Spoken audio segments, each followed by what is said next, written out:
Opa! Legal. Título: crente que lê a Bíblia, mas não vive o que tá lá. Tem muito, hein? Não é que nem eu tô vendo esses dias a causa de morte daquele filho da Ashla. Né? Diz que o menino morreu em questão de dias, né? Apareceu uma leucemia no sangue dele e tal. E todo mundo chorando, tudo, mas eu paro pra pensar assim, por que será que acontece tanta coisa ruim assim com o evangélico, né? Você não vê, é difícil você falar assim. Eu acho que eu encontrei com uns dois ou três na minha vida, inclusive um era. Eu trabalhei numa loja de carro e tive muita amizade com ele, né? Que era filho de um pastor da Assembleia aqui de Pinda, que foi pastor a vida inteira, nasceu em berço evangélico, morreu junto da esposa, né? Morte natural. Eu acho que foi nessa forma um ou dois, o resto é só morte feia. É AIDS, é leucemia, é aquele outro bispo lá de Belo Horizonte que o carro capotou, macetou a cabeça dele, ele tava saindo do motel com uma obreira e uma fiel, sabe? E eu vejo essas coisas, cara, eu procuro pensar o que será que a pessoa fez para acontecer isso, né? É o crente que fala, né, vomita um monte de besteira, mas não vive o que ele fala, né? Por exemplo, aquela mulher em Jacareí que morreu lá soterrada com um monte de filho. Acho que foi Jacareí ou São José aqui, esse ano agora. É um negócio que mexe com todo mundo, criança morrendo, né, tal. Mas sabe o que aquela senhora fez durante um ano antes dela entrar ali? Fazia um mês e pouco que ela estava ali. Ela ficou mais de um ano dentro de uma casa, brigando na justiça com o advogado da OAB, para poder permanecer no imóvel sem ter que pagar. Olha só o prejuízo que essa pessoa deu para essa pessoa. Imagina quanta raiva esse dono dessa residência não passou, o gasto que ele não teve com o advogado.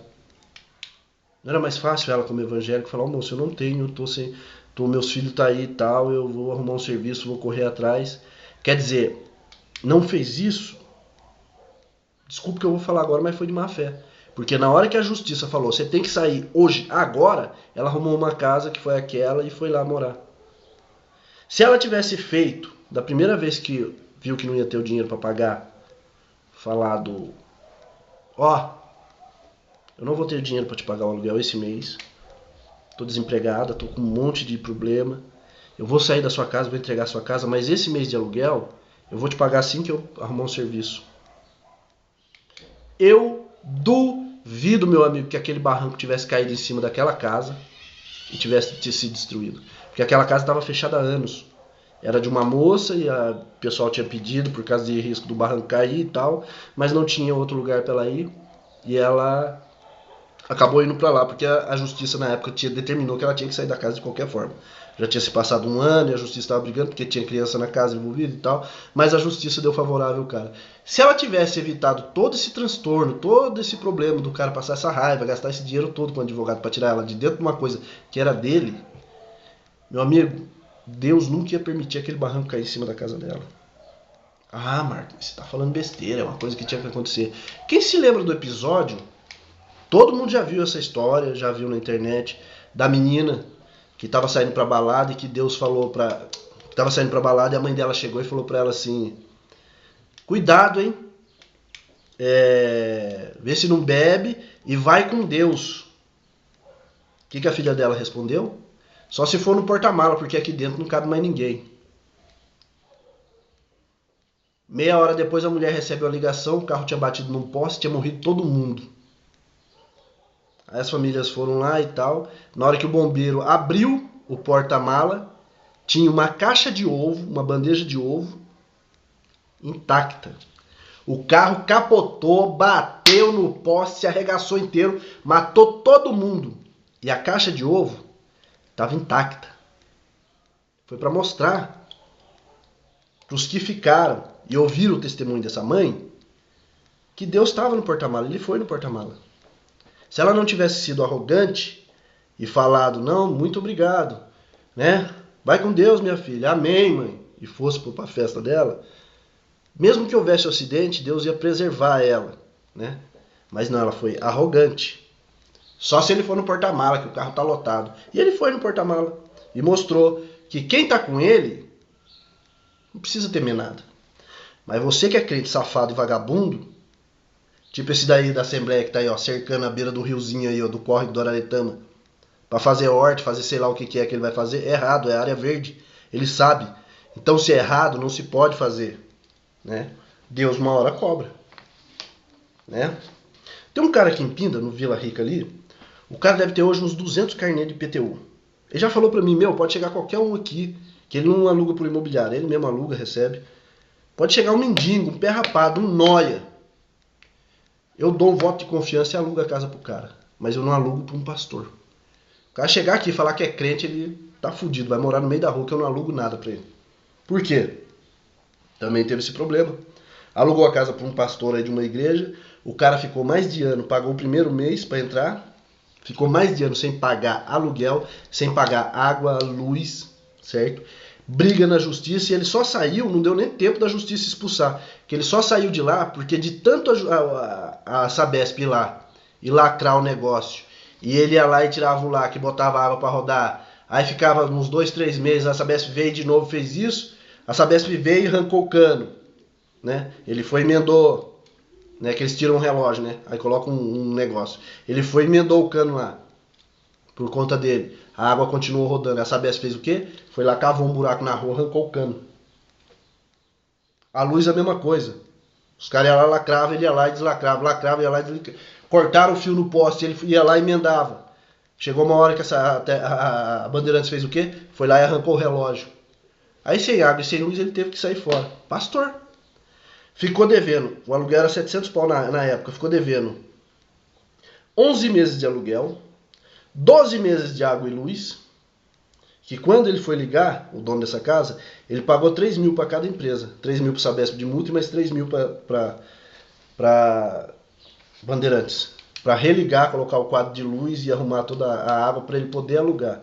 Ele deu um prejuízo nada por baixo pro cara aí. Só de aluguel já dá 7 mil. Ele deve ter dado um prejuízo aí de seus 15, 20 mil pro cara. Pastor. E aí? Então, vou falar pra você, cara. Eu tenho um recado até pra minha irmã mesmo. A Flávia aí que anda fazendo essa cachorrada toda aí comigo.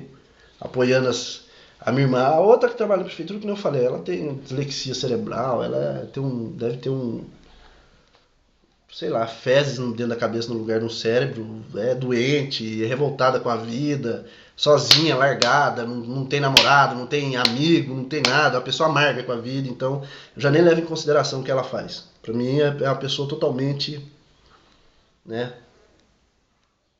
Agora a Flávia falou em rádio, fez pregação não sei na onde, toma conta de grupo de jovem, e o meu problema é fácil de resolver. Só que você, Flávio, você não resolve porque você é maligna. Você é uma pessoa maldita. Prova disso que o seu casamento é uma merda, todo mundo sabe. Você vive de fachada.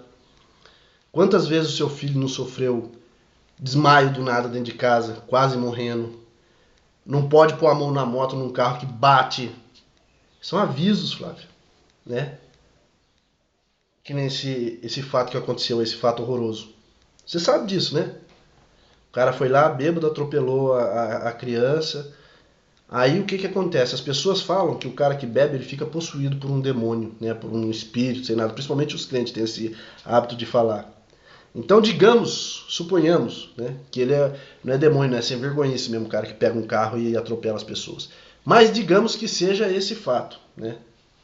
De ser um espírito que entrou nele, ele foi lá e fez essa desgraceira toda com a vida dessas pessoas. Você conhece a irmã dele, né, que eu não vou citar o nome dessas pessoas para não trazer constrangimento, porque eles também não têm nada a ver com a nossa história. Mas é só para você abrir seu olho. Você conhece a irmã desse cara, você sabe onde é a casa deles, não sabe? Então, quem que morava nessa casa quando atropelou o seu filho, você lembra disso? Seu filho tinha uns 10 para 11, ou 11 ou 12 anos, um negócio assim, né, andando ali na calçada, o cara veio numa montana, quase mata o seu filho. Um cara que veio de São Paulo, que ninguém conhecia, não sabia de onde que era, morava na casa desse rapaz, quase, faltou pouco, ele tira a vida do seu filho atropelado. Então, se há um espírito, esse espírito de morte está ali. Já morreu gente ali no ponto de ônibus perto da sua casa. Já morreu gente na rua de trás, quase na porta da casa do seu cunhado, baleada. Acharam agora nesse ano um cabeleireiro assassinado quase do lado da sua casa na estrada de chão. Então o espírito de morte está rondando ali, Flávio.